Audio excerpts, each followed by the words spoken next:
بسم اللہ الرحمن الرحیم۔ السلام علیکم ورحمۃ اللہ وبرکاتہ۔ معزز سامعین اکرام، امید کرتا ہوں کہ آپ تمام دوست احباب خیر و عافیت کے ساتھ ہوں گے، اور اللہ رب العزت کی بارگاہ میں دعا گو ہوں کہ اللہ رب العزت آپ کو خیر و عافیت اور سلامتی کے ساتھ رکھے۔ معزز سامعین اکرام، کیا آپ نے کبھی محسوس کیا ہے آپ برسوں سے دعائیں مانگ رہے ہیں، آنکھوں سے آنسو بھی بہتے ہیں، راتوں کی نیند بھی قربان کی، لیکن حالات وہی کے وہی ہیں؟ کیا آپ کے گھر میں رزق کی تنگی ہے؟ کیا بیٹیوں کے رشتوں میں رکاوٹ ہے؟ کیا کاروبار میں بندش ہے؟ یا بیماری پیچھا نہیں چھوڑ رہی؟ تو رک جائیے، کیونکہ آج کا دن کوئی عام دن نہیں۔ 22 شعبان اور بدھ کا یہ مبارک دن ایک ایسا لمحہ ہے جس میں فیصلے بدل سکتے ہیں، تقدیر سنور سکتی ہے، اور برسوں سے رکی ہوئی دعائیں قبولیت کا لباس پہن سکتی ہیں۔ آج کی ویڈیو کو آخر تک ضرور دیکھیے گا، کیونکہ میں آپ کو ایک ایسا آسان مگر مؤثر عمل بتانے والا ہوں جو انشاءاللہ آپ کی زندگی میں خیر و برکت کے دروازے کھول سکتا ہے۔ 22 شعبان بدھ کے دن کا نہایت ہی مجرب پاورفل عمل ہے۔ ماہ شعبان وہ عظیم مہینہ ہے جو رمضان المبارک کی تیاری کا مہینہ ہے۔ یہ وہ مہینہ ہے جس کے بارے میں نبی کریم صلی اللہ علیہ وسلم نے فرمایا، یہ وہ مہینہ ہے جس میں بندوں کے اعمال اللہ رب العزت کے حضور پیش کیے جاتے ہیں۔ سوچئے، جب ہمارے اعمال اللہ کے حضور پیش ہو رہے ہوں تو وہ لمحہ کتنا قیمتی ہوگا۔ شعبان ہمیں یہ موقع دیتا ہے ہم رمضان سے پہلے اپنے دلوں کو صاف کریں، اپنی نیتوں کو درست کریں اور اپنے رب کے قریب ہو جائیں۔ اور بدھ کے دن کے بارے میں بزرگوں کا کہنا ہے، یہ دن دعا کی قبولیت کے لیے خاص اہتمام رکھتا ہے۔ اس دن مانگی گئی سچی اور دل سے نکلی ہوئی دعا بارگاہ الہی میں رد نہیں کی جاتی۔ انشاءاللہ اس عمل کی برکت سے آپ کی جو بھی پریشانیاں ہوں گی ان کا حل آپ کو اس عمل کے اندر مل جائے گا۔ قرض کے بوجھ تلے دبے ہوئے ہیں، رزق کی تنگی سے پریشان ہیں، بیٹیوں کے رشتوں میں رکاوٹ، شوہر یا بیوی کے ساتھ ناچاکی یا کوئی بیماری مسلسل چلی آ رہی ہے، تو آج کا دن آپ کے لیے امید کی کرن ہے۔ یاد رکھیے، اللہ کے ہاں دیر ہے اندیر نہیں۔ جب وہ عطا کرتا ہے تو سوچ سے بڑھ کر دیتا ہے۔ کبھی تنہائی میں بیٹھ کر صرف اتنا کہہ دیجئے، یا اللہ میں تھک گیا ہوں، اب تیرے سوا کوئی نہیں۔ دیکھیے گا فیصلے بدلنا شروع ہو جائیں گے۔ عمل سے چند دن پہلے چند ضروری باتیں ہیں۔ یہ عمل آپ فجر سے لے کر عشاء تک کسی بھی نماز کے بعد کر سکتے ہیں، لیکن اس سے پہلے آپ سے گزارش یہ ہے، اگر آپ اس چینل پر نہیں ہیں اور آپ نے ابھی تک اس چینل کو سبسکرائب نہیں کیا تو چینل کو لازمی سبسکرائب کریں، کیونکہ ایسے بہت سے وظائف، بہت سے اعمال آپ کے حوالے ڈیلی بیسس پر کرتا رہوں گا انشاءاللہ۔ تو آپ نے چینل کو لازمی سبسکرائب کرنا ہے۔ اب چلتے ہیں عمل کی طرف۔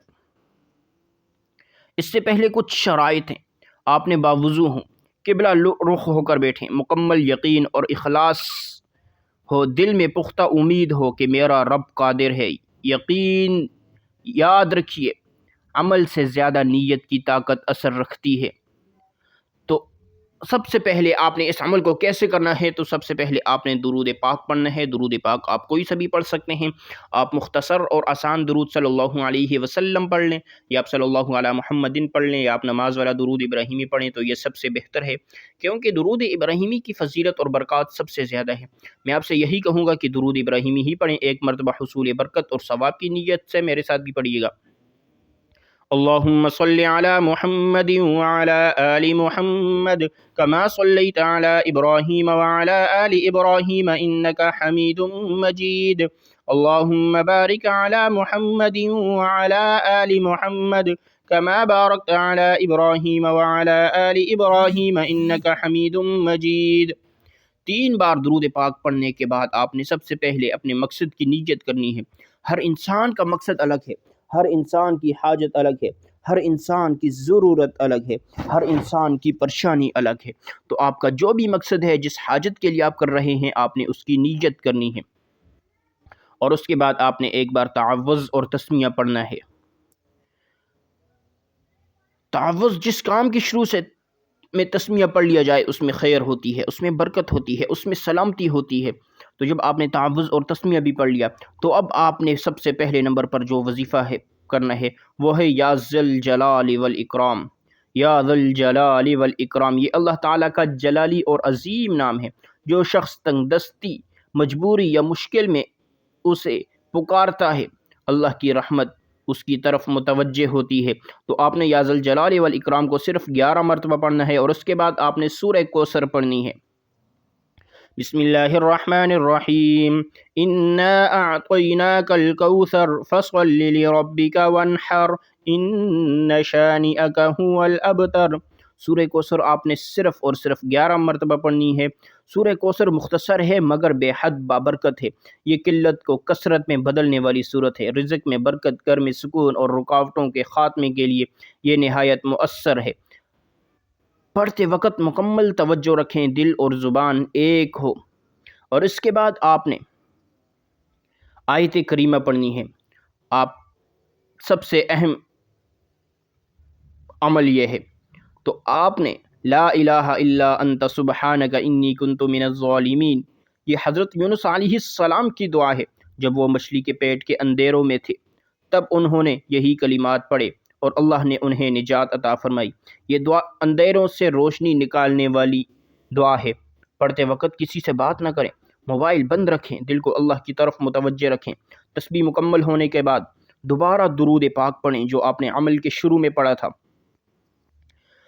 اب آپ کا عمل مکمل ہو چکا ہے۔ عمل ایک مرتبہ دوبارہ سن لیں۔ سب سے پہلے آپ نے 3 مرتبہ درود پاک پڑھنا ہے، اور اس کے بعد آپ نے 11 مرتبہ یا ذل جلال والاکرام، اور اس کے بعد آپ نے 11 مرتبہ سورہ کوثر پڑھنی ہے، اور اس کے بعد آپ نے 100 مرتبہ لا الہ الا انت سبحانک انی کنت من الظالمین آیت کریمہ پڑھنی ہے، اور آخر میں پھر آپ نے 3 مرتبہ درود پاک پڑھنا ہے جو آپ نے عمل کے شروع میں پڑھا تھا۔ عمل مکمل ہو گیا ہے۔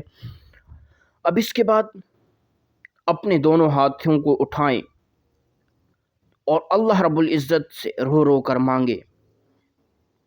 نہیں رو سکتے تو رونے والی کیفیت پیدا کریں، اپنے دل کا بوجھ اللہ کے سامنے رکھنے۔